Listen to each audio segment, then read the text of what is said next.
Salut à tous, j'espère que vous allez bien. Donc, petite vidéo mise à jour sur le Bitcoin et l'Ethereum. Bien sûr, avant de commencer, comme à chaque fois, je tiens à remercier la communauté. Merci énormément pour votre temps. Merci pour les likes et commentaires. Ça fait vraiment plaisir. N'hésitez pas à me suivre sur Twitter. Vous avez le lien dans la description. Et sans plus tarder, on va attaquer la vidéo. Let's go.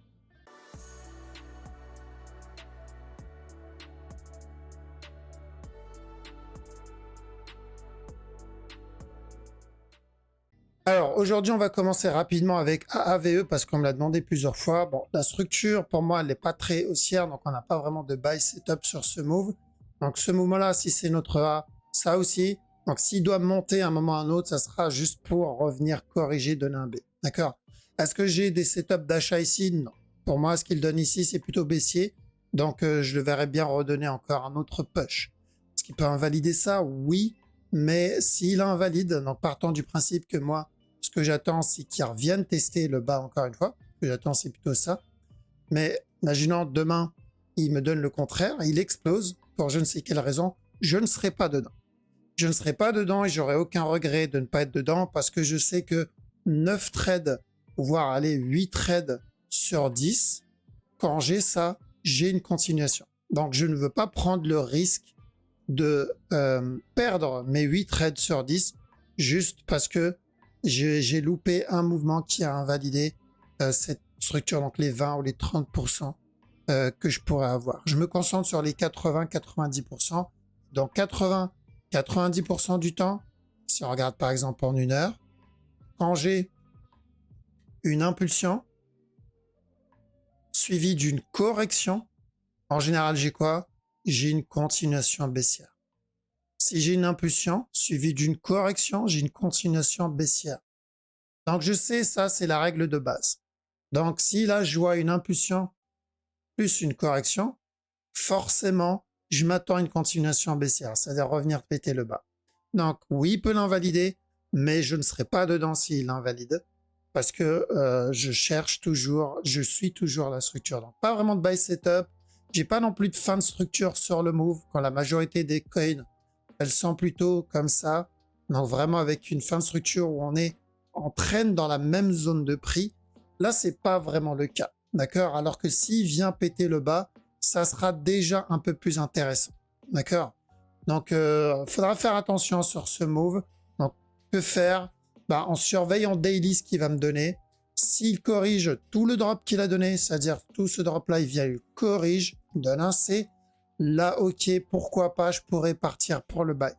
Mais tant que j'ai pas ça, je dois faire attention au potentiel flat qui me donne sur la time frame supérieure. Ça ne veut pas dire on peut pas trade de l'achat en petit time frame. Si, on peut, comme ici, on peut très bien trade ce genre de move, mais c'est de la petite time frame, donc ça n'impacte pas le move, le gros move qu'on attend encore. Ok, alors on va attaquer avec le Bitcoin. Donc BTC, juste pour ceux qui veulent connaître la direction, on attend sans vraiment se prendre la tête avec l'analyse et le côté fractal de la structure. C'est très simple, c'est toujours la même, d'accord? Toujours la même direction. Donc ça, c'était notre l'impulsion. On attendait quoi? On attendait la fin de cette structure corrective et ensuite de l'achat. D'accord? Donc Bitcoin, voilà, c'est toujours haussier. Si vous voulez savoir la direction qu'on attend en petit time frame pour ceux qui trade la petite TF, c'est simple, c'est où on a validé un contracting ici et dans ce cas-là, on surveillera des sell setup pour potentiellement un plus gros flat. Sinon, tant qu'on n'a pas pété ce bas, on va chercher des buy setup pour un running. Donc, si j'ai un petit buy en petit time frame, j'aimerais qu'ils reviennent tester le top. D'accord?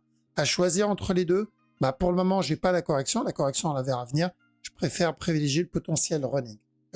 Maintenant, en ce qui concerne l'analyse, on cherchait quoi, nous, sur ce move? Si vous vous rappelez, dès qu'on a obtenu cette structure et qu'elle était corrective, on a dit, ce mouvement-là, c'est un A, ça, c'est un B. Tant qu'on est en dessous de ce top, on cherche de la vente et ensuite de l'achat. Donc, on cherchait un flat.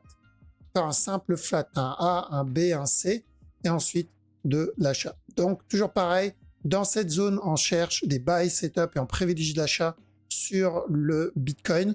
Ça ne veut pas dire qu'un petit time frame ne peut pas donner des petits mouvements baissiers. Il peut très bien revenir tester ce bas, mais c'est pas grave. Je privilégie plutôt de l'achat sur le Bitcoin.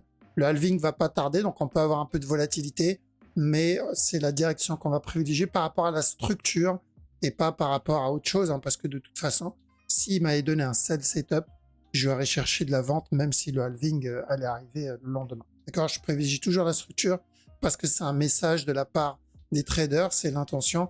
Un peu comme ici, vous pouvez pas anticiper le fait qu'on allait avoir des problèmes géopolitiques et que ça allait engendrer un drop. Donc c'est des trucs qu'on peut pas anticiper, mais le marché d'avance, voilà, on peut voir le sentiment du marché un peu à l'avance, s'il a envie de continuer à drop ou pas. Et donc voilà, pour le moment, le marché m'indique quoi? Qu'il est en train de range et qu'il est plutôt haussier pour le moment. Ce qu'il va faire en interne, ça n'impactera pas le gros mouvement. Pour que ça puisse impacter le gros move, il va falloir un mouvement baissier très agressif dans une time frame supérieure. Faire un peu comme ce qu'on a obtenu sur le sol ou sur le DOT. On en est très loin. Pour le moment, c'est encore plutôt haussier, même très haussier sur le Bitcoin. Ethereum, c'est pareil.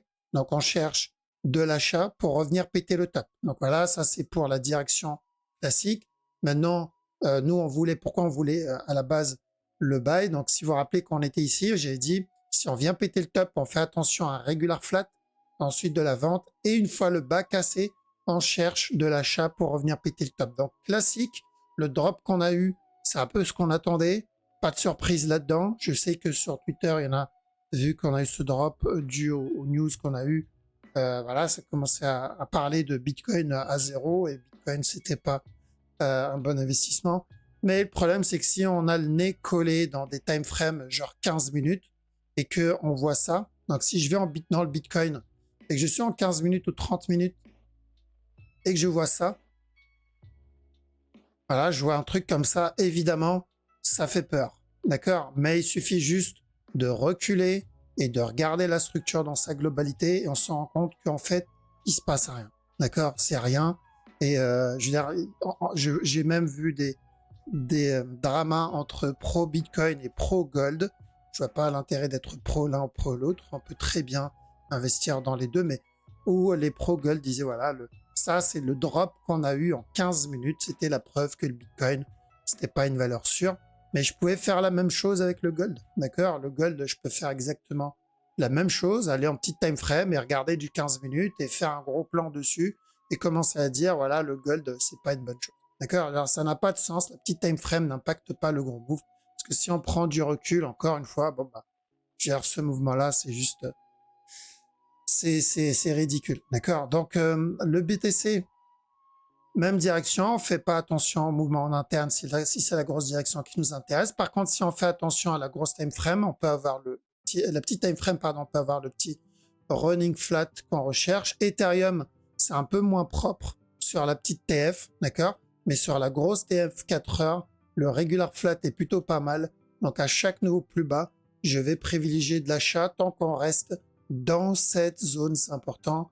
Le BNB, BNB, c'est très bien aussi, donc la direction qu'on recherche est toujours la même, c'est-à-dire venir finir cette correction et ensuite de l'achat. Donc le premier objectif, c'est de revenir péter le top.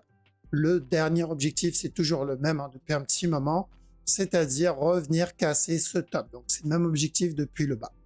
Et ça se passe plutôt bien. J'aurais préféré qu'ils viennent péter le bas une bonne fois pour toutes. Donc on avait dit quoi? Ça c'est notre A, ça c'est notre B. Je cherche de la vente et ensuite de l'achat. On cherchait un regular flat. Donc, j'aimerais bien qu'ils reviennent tester ce bas encore une fois avant le buy. Là, ça sera beaucoup plus intéressant parce que s'ils donnent des buy setup maintenant, même si je les tente, c'est plus risqué parce qu'on se retrouve plutôt sur un contracting et c'est plutôt rare le contracting. Donc, je surveille s'il va me donner un buy setup maintenant. Après, si le Bitcoin continue à drop un peu en petit time frame, ça peut venir finir le régular sur le BNB. Croisons les doigts pour qu'il nous valide ce régular, mais c'est plutôt haussier. Donc on reste dans cette zone, pas de changement sur le BNB, c'est encore de l'achat. Le DOT, alors le DOT, lui, on a cassé le précédent plus bas, donc en 15 minutes sur le DOT, dans la précédente vidéo, on cherchait de la vente, d'accord, pour revenir péter ce bas-là, mais on s'attendait pas à une impulsion, à un drop aussi grand. D'accord, on voulait de la vente, mais pas autant. Donc, sur la grosse time frame, on avait dit quoi? Tant qu'on reste dans cette zone, on va chercher plutôt un running, donc des buy setup pour revenir tester le top. d'accord, pour un gros running flat. Ça, c'est ce qu'on voulait. Donc, même s'il y avait de la vente en petit time frame, c'était juste de l'interne. Ensuite, on aurait cherché notre buy. Et qu'est-ce qui pourrait invalider ça? J'avais dit, donc, c'est où il corrige. S'il corrige, on oublie l'achat, pardon. Et s'il explose vers le bas, on oublie l'achat. Il a explosé, il n'a pas donné de setup d'achat, il n'y avait pas de raison de rester, d'être dans le buy. Ceux qui ont pris le petit sell, bon bah, tant mieux, là, c'est un coup de, je pense, un coup de chance aussi. Mais à partir de maintenant, voilà, on oublie le running, évidemment. On sait que maintenant, c'est un A qu'on va prendre en compte ce move. Et le prochain mouvement qu'on va chercher, c'est plutôt le B. D'accord? On va pas chercher directement la cassure du top, mais on va partir pour une structure corrective plus grande. Donc ce mouvement-là, on va le considérer comme notre A. Là, elle est juste en train de corriger ce A. Maintenant, j'aimerais bien voir un B. Après, pourquoi pas un C? Et là, ça peut être intéressant pour le buy sur le dot. D'accord? Donc stand-by sur le dot. EGLD, on cherchait de la vente aussi. Si vous vous rappelez, on a eu un drop, on a eu un up. On a dit je cherche de la vente pour valider un regular flat tant qu'on est en dessous du dernier top. Et ensuite, le buy. Donc, on a bien eu le drop. Par contre, on a eu un peu plus que prévu. Mais c'est pas grave. La structure n'est pas invalidée pour autant. Donc, tant qu'on n'a pas cassé ce bas-là, si j'ai des buy setup ici, je tente pour revenir péter le top. C'est très important d'attendre des buy setup. Par exemple, si je le vois corriger ici, ça, c'est encore baissier. Donc, c'est qu'il prépare encore autre chose, mais tel quel, considère ce mouvement-là comme un A, ça comme un B, ça comme un C. Et on tentera les buy setup tant qu'on est au-dessus de ce bas-là. D'accord? Le Litecoin. Alors, Litecoin, on a cassé le bas, donc on part aussi pour un changement de structure. Donc, ici, on cherchait un petit flag ou un flat. Donc, on avait dit tant qu'on n'a pas cassé ce bas, on fait attention au sell ici qu'on a obtenu. Le problème, c'est que on a obtenu bien plus que prévu. Nous, on cherchait plus un flat pour revenir tester le top au moins une fois. D'accord?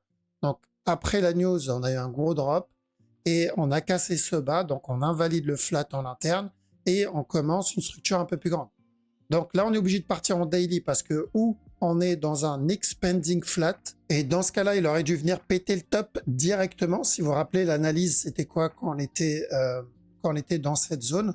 Donc on avait dit ou un expanding et vient péter le top, ou on est dans une nouvelle structure corrective. C'est-à-dire ça, c'est le A, ce qui donne, c'est un B. Tant qu'on n'a pas pété le top, on va avoir un C. Et ensuite, on casse le top, le dernier plus haut. Donc la direction pour casser le top, ça ne change pas, mais la durée de la correction, elle peut être impactée. Et vu le retracement qu'on a obtenu ici, je ne serais pas étonné de le voir revenir tester ce bas-là. D'accord? Parce que ça me semble plutôt grand comme impulsion. Et je préférais, d'accord? Je préfère qu'il corrige, qu'il vienne tester le bas, et ensuite, pourquoi pas nous donner le plus gros regular flat. Donc j'attends de voir, je regarde ce qu'il va me donner en interne surtout, mais je considère ce mouvement-là plutôt comme au moins notre A. Donc si je dois chercher de l'achat ici, ça va être juste pour une structure corrective. Je ne vais pas viser le top tout de suite. D'accord? Ensuite, on a le sol. Donc sol, on voulait de la vente. Donc la direction, c'était pas trop un problème. On avait notre A, on avait notre B. Et ensuite, on cherchait de la vente une fois le B terminé pour nous donner le C et revenir tester le bas. Donc on a bien eu le C, mais bon, on a eu plus que prévu comme pas mal de paires. Ceux qui sont dans le sell, c'est pas un problème. Maintenant, ceux qui cherchent un buy, bah, l'avantage, c'est qu'on va pouvoir chercher les buys plus bas. Donc, on peut tenter des buy setup ici. Il y a deux possibilités sur ce move. La première possibilité, c'est notre regular flat d'origine. Dans ce cas-là, il viendra péter le top directement. Mais je vous avoue, vu l'amplitude du move, il y a peu de chance. Moi, personnellement, je vais partir plutôt pour une structure corrective, c'est-à-dire probablement ça comme un A, et ensuite venir chercher une correction, donc un B. Après, pourquoi pas un C avant le buy. D'accord? S'il décide de valider le regular flat directement pendant que j'essaye de tenter ce B, tant mieux, je suis dedans. Mais au moins, s'il valide finalement un B, voilà, je pourrais anticiper le drop avant le buy. Est-ce que ça change la direction? Non. Donc pour ceux qui sont embrouillés parce qu'ils voient plein de flèches, très simple. Donc on va faire simple. On attend. Donc on a eu notre impulsion. Il fallait qu'il corrige cette impulsion un moment. On attend la fin de ce range. Tant qu'on reste dans cette zone et on s'écarte pas de cette zone, on cherche plutôt de l'achat et des buy setup. D'accord? Maintenant, vu l'amplitude, voilà, je pense pas qu'on viendra péter le top directement. Il y a de bonnes chances qu'on commence à faire une structure corrective un peu plus grande que prévu. Un peu comme ce qu'on a obtenu là-dedans, mais sur une time frame un peu plus grande. D'accord? Le VET, ça se passe pas trop mal. On est dans une structure qui est encore corrective et c'est pas trop éloigné de la zone. On est toujours dans cette zone. L'amplitude du drop qu'il a donné n'est pas très importante. On reste dans la même time frame. Donc, la même direction. Si vous vous rappelez, je vous ai dit attention, on peut avoir un nouveau plus bas. Et dans ce cas-là, à chaque plus bas, on cherche de l'achat. Donc, pas de changement là-dedans. Toujours de l'achat sur le VET. Il met un peu plus de temps que prévu. On peut même avoir un autre plus bas, ça change pas. Tant que, comme j'ai dit, on reste dans cette zone à chaque nouveau plus bas. On privilégie les buys sur le VET. D'accord? Voilà, donc on a fait le tour. Merci les amis pour votre temps. Merci d'avoir regardé la vidéo jusqu'au bout. Passez une très bonne soirée. Je vous dis à la prochaine. Ciao. Les traiteurs du wave theory, la précision en action, analyse de la structure, les marchés en traction, on manie les chiffres, on fait parler les graphiques, le rap du monde financier, on est les mécènes tragiques, on observe les vagues, on voit les mouvements, les tendances qui se forment, leur potentiel.